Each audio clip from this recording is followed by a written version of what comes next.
The Fields Auto Group proudly presents Huddle Up, with Bucky Brooks, JP Shadrick, John Oehser, and NFL Network analyst and former Jaguar Bucky Brooks bring you the latest on your Jacksonville Jaguars. Welcome to the new era. Huddle Up with Bucky Brooks starts right now. Welcome in. It's Wednesday afternoon. It's 4:30. It's time for Huddle Up with Bucky Brooks. JP Shadrick, John Oehser along as well. Let's get to what's coming up on the show today. It's a busy one. It's NFL Week 1. We'll preview Sunday's game in Houston between the Jacksonville Jaguars and the Houston Texans. A 1 o'clock kickoff time from NRG Stadium. Urban Meyer and Trevor Lawrence and a few others making their NFL debuts this Sunday for the Jags. What to expect from this Jaguars revamped defense. We'll look at the Houston Texans. And we'll take a couple social media questions as always. We start off by saying good afternoon to Bucky Brooks joining us from Los Angeles, California. It's your show, Bucky. What's happening? Hey, man, things are good. Things are good out on the West Coast. It's the first week of the NFL regular season. I'm ready to talk about it, all of it. Yeah, John apparently is too. You're fired up to talk about all this. Right? I am ready for this show. Right. I will be on this show, JP. You're here. That's a good thing. It is Texans week, of course. The Jaguars have not fared well, obviously, in the fairly recent history between these two organizations. I'm trying to turn that around, of course. It is the debut for Urban Meyer as an NFL head coach in the regular season, and the kickoff weekend game, he said today, is a tone setter for the season. Certainly in college, it's a March Madness. It's just a little different that you can't lose a game in college, and professional football reality is reality. But yeah, heck yeah, this is a tone setter. This is a setter for everything. But it's also the first game. So a little bit of both there, guys. Starting, Bucky, it is a tone setter, but it is one of 17 games. And, in college, a loss on opening week, you can pretty much kiss your playoff chances goodbye in the college football playoff for the most part. In the NFL, there's 16 more games after this week, but you still want to get it going the right way. Yeah, you certainly want to get it going. It's a new era. Urban Meyer takes over with Trevor Lawrence, so you want to see good.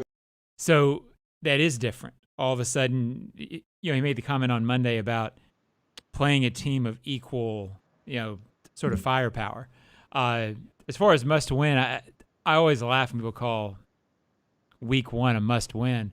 First of all, remember last year the Colts lost to the Jags, the lowly Jags, and went to the playoffs. So there's no must win in the NFL. And must win or what? I mean, you get beaten around the face and neck with a baseball bat if you don't. And if you lose this, then next week's a must win, and then week 3 is a must win. So it's not must win. That said, for this team right now, considering how difficult the schedule gets in October, these first 4 are must start well, because if you don't start well in those first 4, then maybe you do get beaten around the face and neck with a baseball bat. Maybe that is the ramification. There are consequences, so, Bucky, there's no must win. Yeah, there certainly are consequences. I think what's funny about it, Urban is talking, he'll realize quickly that the NFL is a marathon, not a sprint.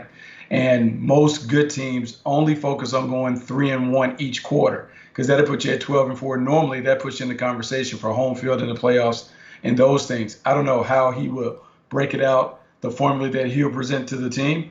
But it's one of those things that you want to be just in the race at the halfway point, and then you want to get hot down the stretch run. So we'll see how he approaches it, but I do understand his desire to get off to a good start, because it will set the tone for the rest of the season for his team and for how others view this team on the outside. Let's hear from Trevor Lawrence today. Jaguars quarterback met the media going into his first regular season NFL game, ready for that debut and ready to face the Houston Texans defense.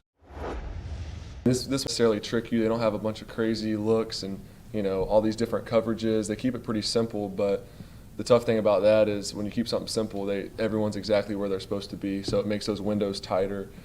They do a really good job when they play man coverage of not giving up big plays. So that'll be a challenge, but definitely like what we've seen from our group. But yeah, they do a good job. zone eyes, really good job reading the quarterback. Like they've forced 10 turnovers this preseason, which is 3 games. That's a lot of turnovers. So that's one thing that jumps out off the page when you're looking at just their stats. But just the way they fly around has been impressive to watch. Bucky or John, is that pretty accurate? Rush 4, drop 7, watch the quarterback, and when the quarterback makes a mistake, catch the ball. It's Tampa 2 based. It's what they want to do. It is not what the Jaguars want to do. It's not going to be exotic, but it is a smart thing to play against a rookie quarterback. It's what they play anyway, but it's a smart thing to play against a rookie quarterback because you figure at some point the rookie quarterback will throw a pass that you can get. If you're playing man, you may not see that pass. If you're playing zone, you're supposed to see it. Yeah, I think John hit the nail on the head. He obviously had been around it for a long time when he was working with the Colts, and he saw Tony Dungy and his crew win a Super Bowl with Tampa 2. It is a defense that really can confound quarterbacks. Even though it's simplistic in design, it is one of those things where the defense is betting that the quarterback would not take the check down over and over and over again over a 60-minute game. And what they want to do is they want to make the quarterback pay the price for when he gets greedy and tries to force one down the field. He's going to throw it into the hands of awaiting defenders that have their eyes on the quarterback. Trevor gets it because Trevor talked about they play with zone eyes. One of the benefits of playing zone coverage is you have your eyes on the quarterback, and in theory, you should get your hands on more balls because you see it come out of his hands. And if this is baseball, you steal more bases on the pitcher than the catcher. And so the early breaks that you're able to get by looking at the quarterback should lead to more interceptions. Trevor has to do a great job of being patient. He has to be disciplined when it comes to his reads, and he has to be willing to take the 3 and 4 yard gain and hope that his receivers can break a tackle and make that into a 10-yard gain. Bucky, the base stealer here. I didn't think we would have any baseball references today. I wasn't ready for that. I got to admit, I was not ready. I was ready for the show.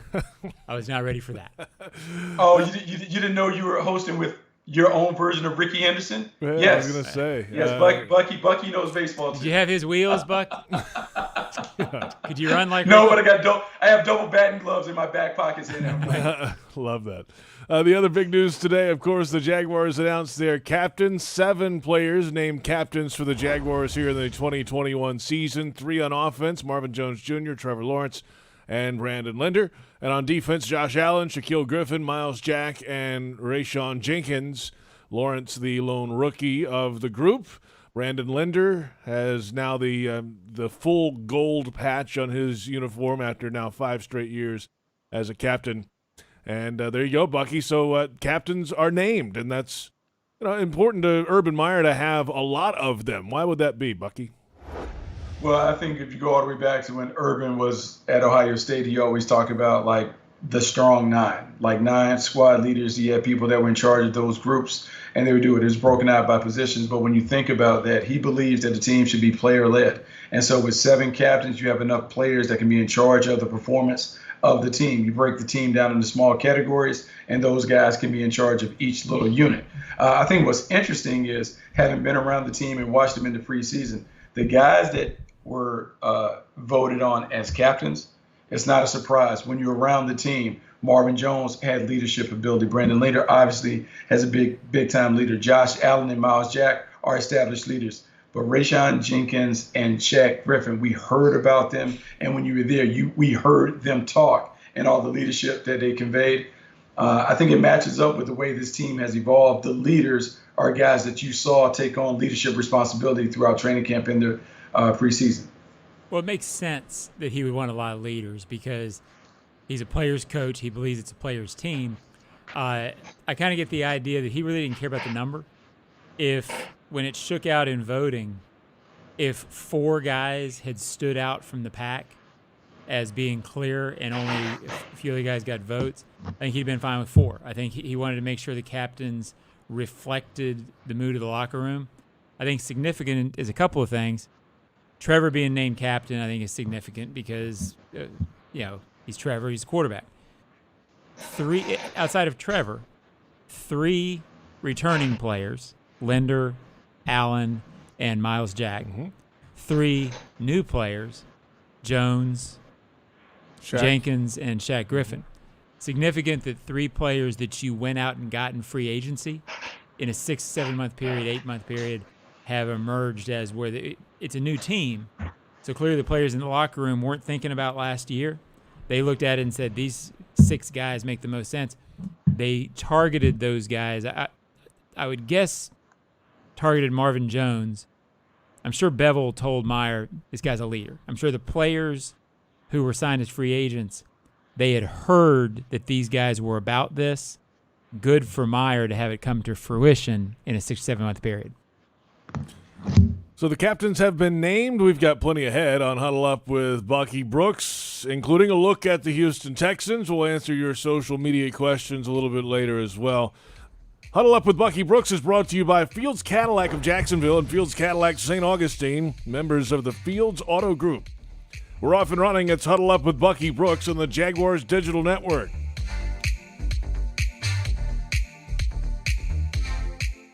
You can step up to luxury now. Hello, I'm Dan Fields. Whatever you're driving, you can step up to luxury now. Plus, get our Fields amenities, which include complimentary loaners, car washes, and our cafes. Make this your year to step up to luxury at Fields Cadillac, Mercedes-Benz, Porsche, Land Rover, Jaguar, and Lexus. When it comes to the ultimate car buying experience, there's only one name that matters: Fields. And Fields matters because you matter. The Fields Auto Group, proud partners of your Jacksonville Jaguars. A lot has changed in 60 years, but there's one thing that remains the same: our commitment to our customers and to our community. There's no place like Jacksonville, and there's no place like Gate. Thank you for allowing us to serve you, past, present, and future. Now through August 31st, Jags fans can enjoy 2 of your favorite roller grill items for just $2 at participating Gate locations.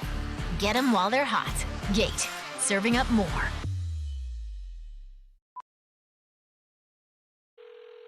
This is Ice-T, Stone Cold Steve Austin, and Matty Ice. This is a cold call. I convinced NFL teams to turn to cold water washing with Tide. The NFL, your uniforms get dirty. Tide can handle it, even in cold. Plus, if fans join in, they can save up to $150 on their energy bill. Looks like you just made the team, rookie. Turn to cold with Tide. And that's the bottom line.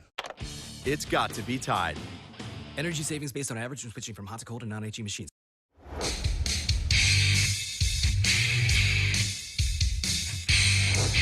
I just feel like it's one of the highest honors, especially in the NFL. I mean, a lot of awards can kind of be skewed, but to be in your building and have people, you know what I mean, feel like you deserve to be a captain, I truly appreciate it.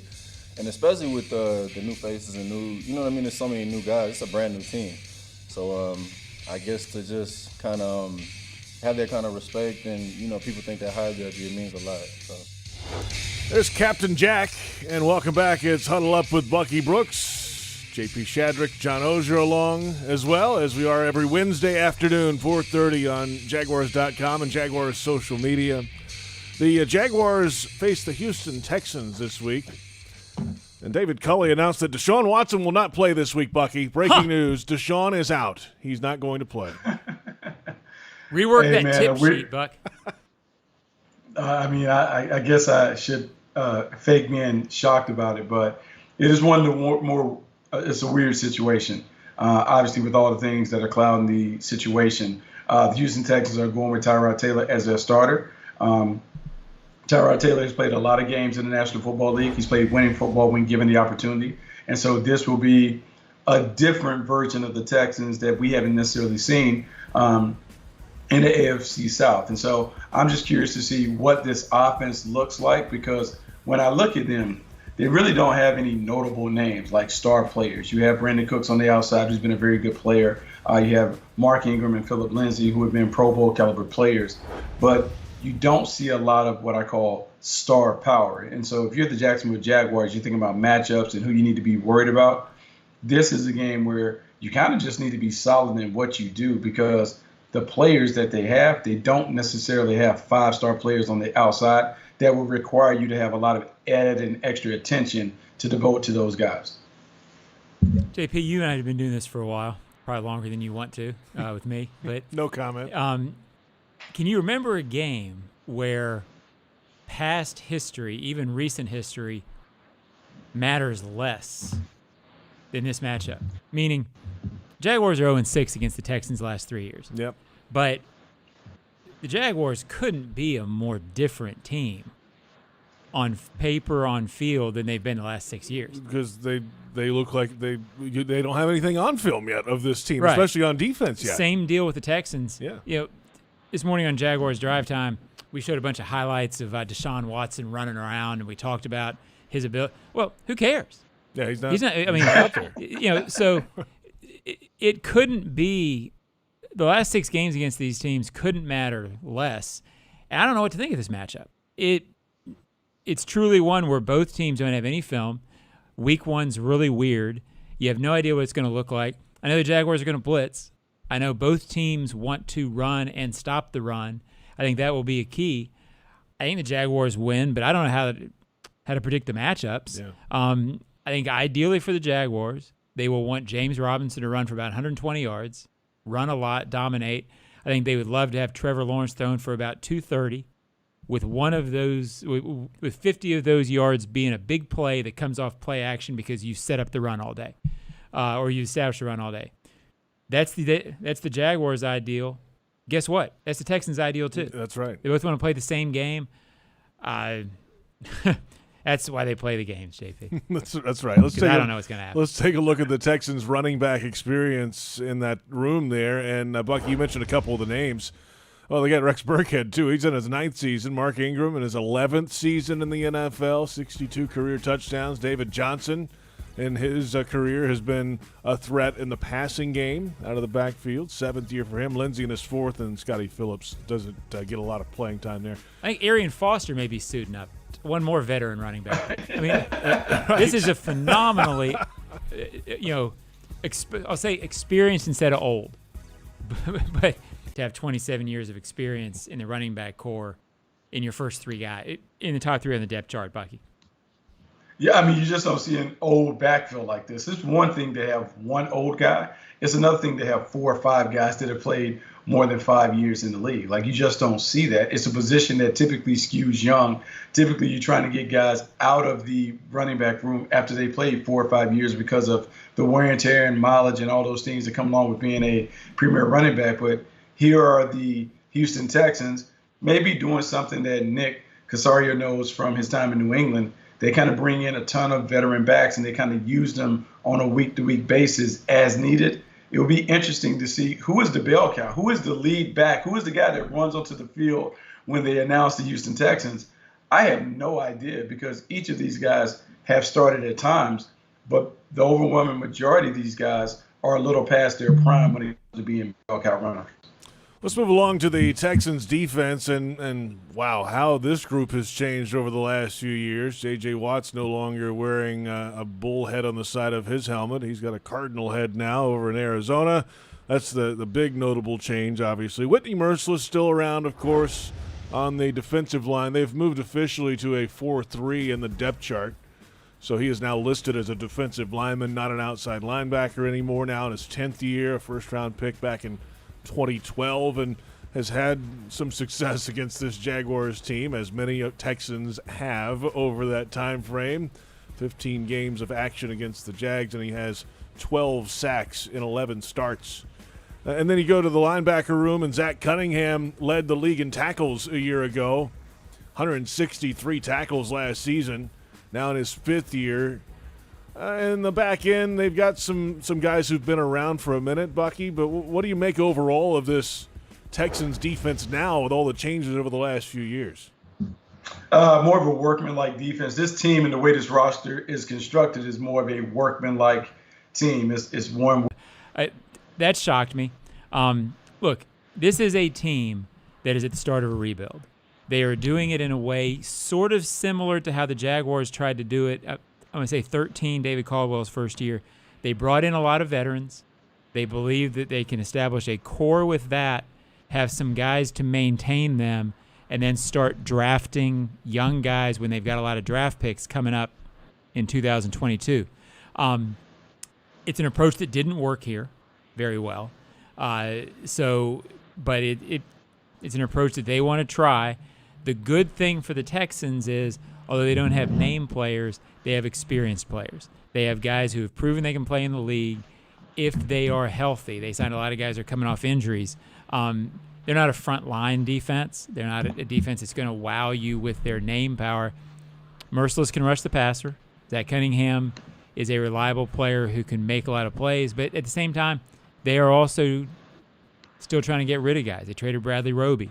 It's a team in transition. It's a team, by all accounts, the Jaguars should beat, except for the fact that it's week 1, and week 1 is weird, and they have guys, fifth-year guy in week 1 against rookie in week 1. Even if the rookie is supposed to be more talented, veteran guy matters early in the season. So that's what makes this a scary matchup for the Jaguars. What do you think, Bucky? You back with us? Yeah, I'm back. Look, I think this is a situation where they're banking on experience and expertise, being able to play the defense where everyone understands exactly where they fit. They plug and play. They understand the strengths and weaknesses as players, and they play to those strengths. When you think about Lovie Smith, who has been around the league a long time, when you have those veterans, there's a comfort level that you have in being around guys who can play. That said, typically when you have an old defense, you have a slow defense. And so you would like to think that given some of the speed on the Jaguars offense, that maybe you can pop a big play, maybe you can get a catch and run and some of those things.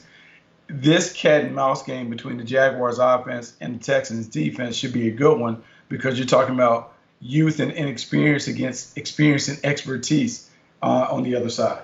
It's an interesting approach to me, JP, because the 4-3 Tampa 2, as I covered it and as it was when I was a young man in the 2010s, it was a defense that you could play young kids in because it was very simple. It was not a 3-4 zone blitz where you were changing a lot at the line of scrimmage. It's you line up, you do this, you do it all the time. The Texans are doing it with older players. Usually that's a 3-4 type thing. So as Bucky said, older players mean slower players. That's usually geared more toward the 3-4. It'll be interesting to see how they play this. Again, to me, this is a game that on paper the Jaguars should do well in. If it was week 4, I'd be more comfortable with it. I guess I'm the old man. Week 1 scares me because you don't know what's going to happen, and this is a toss-up game because of that. I have no idea how to predict it. Yeah, strange things can happen, and we'll come back in a moment with social media questions. You had some submissions earlier today. We'll get to those off Twitter coming up. Daly's play schedule starting to heat up. Late September into October. Rod Wave, September 9th. Sam Hunt, September 10th. Trippy Red, September 18th. Santana, the 21st. 311, the 22nd of September. Tickets at dailysplace.com. Back with more in a moment. It's Huddle Up with Bucky Brooks on the Jaguars Digital Network.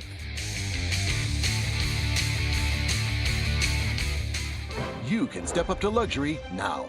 Hello, I'm Dan Fields. Whatever you're driving, you can step up to luxury now. Plus, get our Fields amenities, which include complimentary loaners, car washes, and our cafes. Make this your year to step up to luxury at Fields Cadillac, Mercedes-Benz, Porsche, Land Rover, Jaguar, and Lexus. When it comes to the ultimate car buying experience, there's only one name that matters: Fields. And Fields matters because you matter. The Fields Auto Group, proud partners of your Jacksonville Jaguars.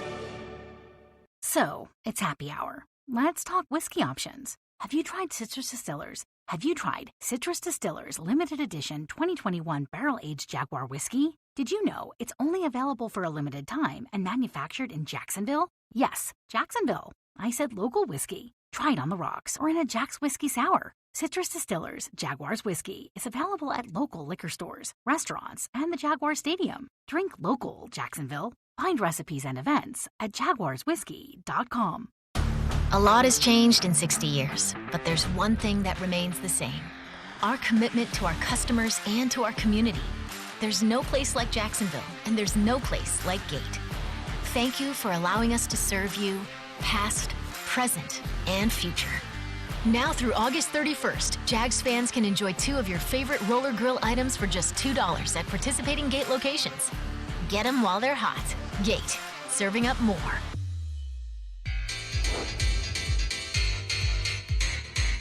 Welcome back. It's Huddle Up with Bucky Brooks, JP Shadrick, John Oehser. On this Wednesday, it's week 1. The Jaguars and the Houston Texans coming up at NRG Stadium in Houston this Sunday, a 1 o'clock kickoff time. The Packers and the Saints will be here at TIAA Bank Field that afternoon later at 4:25.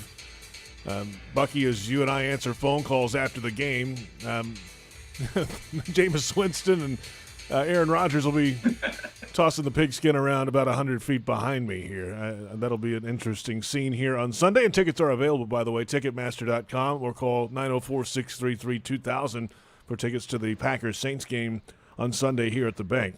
Let's get to social media questions, guys. I know it's Bucky's favorite part of the program. It barely tops dealing back and forth with John Oehser, and but we're gonna get to social media questions here. Let's go. Number one, at Evanoff Joel, do you feel confident that Josh Allen can take a big step this year, even though he hasn't stood out in camp or practice as much as you'd like? Oh, yeah, I'm really confident because I think they're going to create opportunities for him to get one-on-one matchups. And so Josh Allen has proven that he certainly can get to the quarterback when healthy and able. And so he's healthy, he's able, he looks good. We've had the opportunity to see him. Now it's about finding a way to create those one-on-ones. One of the things that Joe Cullen does is he wants to bring pressure to dictate the matchups at the point of attack. We'll see if he gets some one-on-ones, then it's on Josh Allen to win those battles.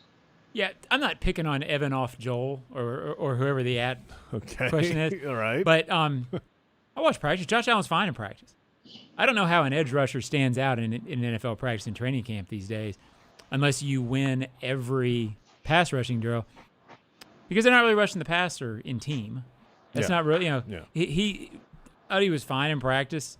Maybe he didn't stand out in preseason. He didn't play the last game, right? That's right. So he was on the COVID list. Yeah.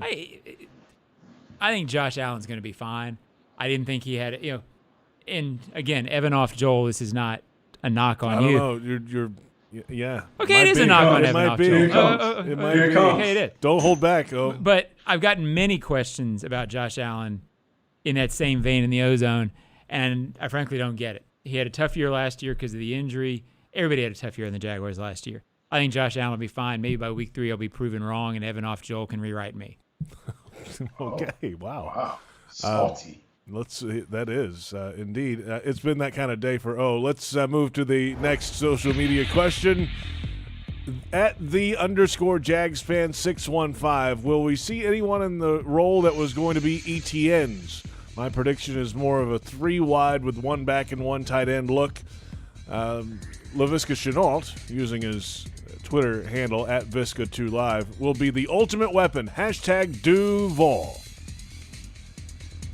Man, this is a tough one. I think when you kind of look at the roster and you're trying to figure out like which guy can do Etienne's role, I think it has to be Shenault. I think when you look at Shenault and his history, first in college, and then when you've seen him, particularly in the preseason finale, you see him touch the ball. You see the physicality and toughness. You see him take the screens and make people miss. There appears to be in developing chemistry between Trevor Lawrence and him, particularly on those quick rhythm throws. I believe Shenault is going to be the guy. You may give opportunities to others, but I think Shenault is going to have first bite of the apple. Yeah, I don't know that we will ever, until maybe next training camp, know exactly what ETN's role was going to be.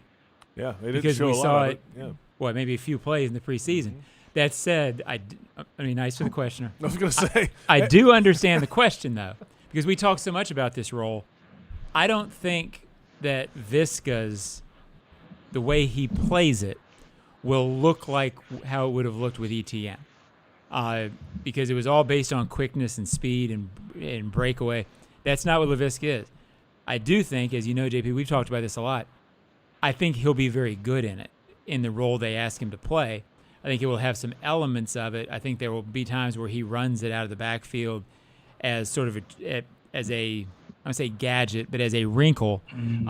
I think he's destined for a big year, but I don't think it will be that hybrid slashy thing that Urban Meyer wants. Yeah. I don't think Laviska is going to be that, but I think he's going to be good in this offense. So I think we'll find out next off season or next training camp and next preseason, next season, what ETN's role actually would have been. And Bucky, just to keep this running back conversation going, the Jaguars did sign Duke Johnson to the practice squad this week, and they were Feels like he could be an out of the backfield threat in the passing game, maybe to help out in some of those roles that Etienne was going to do. Yeah, I think he's a pass catching back. So I would expect him in some time to be the third down back. He comes onto the field, is screen, draw, something to him out of the backfield on the option route, and that's where he does his work. Having known Duke Johnson since he was in high school, at one point, man, he was a remarkable pass catcher and playmaker. If you want to do some fun, pull up Duke Johnson's high school highlights from Norland High School. He can get it done. And so for the Jaguars, he is a guy who is a very natural playmaker and pass catcher out the backfield. I would think in 3 to 4 weeks, we'll have an opportunity to see Duke Johnson elevated to the full roster, and he'll get a chance to get in there on third down and make some things happen. All right, let's come back in a moment. We'll get our final thoughts ahead of this Week 1 matchup for the Jaguars and the Houston Texans down at NRG Stadium in Houston. We'll hear from Urban Meyer on the Texans quarterback when we return as well. And remember to subscribe to the official Jaguars podcast network on Apple, iTunes, Spotify, or wherever you download your pods. Where do you download your pods, John? Wherever you tell me to, JP. Oh, well, Apple, iTunes, Spotify, or wherever you want to get yours. iTunes. Okay. Give us 5 stars and a comment. It's Huddle Up with Bucky Brooks on the Jaguars Digital Network. You can step up to luxury now. Hello, I'm Dan Fields. Whatever you're driving, you can step up to luxury now. Plus, get our Fields amenities, which include complimentary loaners, car washes, and our cafes. Make this your year to step up to luxury at Fields Cadillac, Mercedes-Benz, Porsche, Land Rover, Jaguar, and Lexus. When it comes to the ultimate car buying experience, there's only one name that matters: Fields. And Fields matters because you matter. The Fields Auto Group, proud partners of your Jacksonville Jaguars. Everyone's so busy keeping up. Forget about the Joneses. We all on our telephones with the texts and the tweets and the beats. What he said, she said, can't even follow the thread. Down the hole, we all go. Me, I like keeping up too, with my Corona and my attitude. That's La Vida Mas Fina. Relax responsibly. Corona Extra Beer, imported by Crown Imports, Chicago, Illinois. This is Ice-T, Stone Cold Steve Austin, and Matty Ice. This is a cold call. I convinced NFL teams to turn to cold water washing with Tide. the NFL, your uniforms get dirty. Tide can handle it, even in cold. Plus, if fans join in, they can save up to $150 on their energy bill. looks like you just made the team, rookie. Turn to cold with Tide. And that's the bottom line. It's got to be Tide. Energy savings based on average when switching from hot to cold and non-HE machines.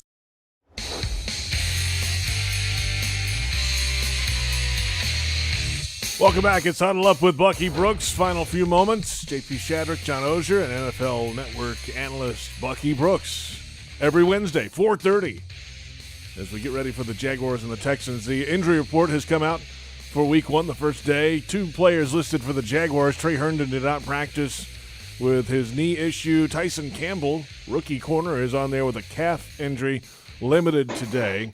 5 Texans on the list. One of those, Deshaun Watson, not injury-related, of course, did not practice. Lonnie Johnson Jr., the defensive back, thigh injury, did not practice. And then 3 players limited today. Malik Collins, defensive lineman. Whitney Merciless with a thigh issue, limited.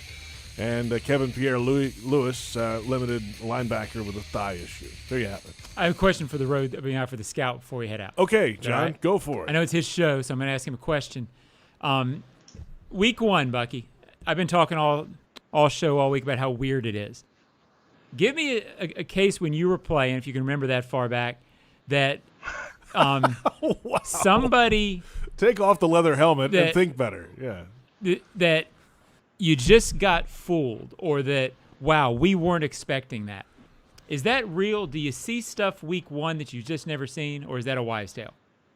No, that's real. And I think it's even more apparent now because you only have 3 preseason games. You've had, 10, 12 days from the last time we saw the Jaguars play to the time that they'll kick it off. And so it gives you an opportunity to really do a lot of different stuff. I think if you're the Jaguars, what you would like to do is continue to build upon the things that you showed in the preseason finale. To me, in my eyes, it looked like there was a mix of what Trevor Lawrence did at Clemson and some of the stuff that Bevel has done for a long time. So how much more can they put in and dress it up to make the quarterback comfortable? I think the thing that's scary about dealing with the Texans, new staff, different players, you don't really have archive footage that you can go to look at to really prepare for them. So you just have the preseason games, and it's very static. I think what you do is the first quarter and a half, you're just trying to fill them out, trying to figure out what they do based on what they've done in the past on film, and then you try and narrow it in. But based on what we know about Joe Cullen, I think he's going to throw caution to the wind and come after him, and then he'll kind of figure it out on the way. I think so. Just blitz, baby. Yeah, right? All right. What's the first offensive play in an ideal 1st and 10 from the 25? What do you think, John? You know, that's always so tough. I know.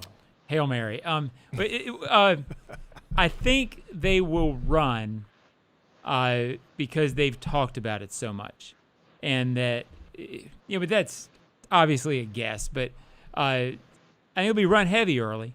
And so because I think that, I'll go run first play.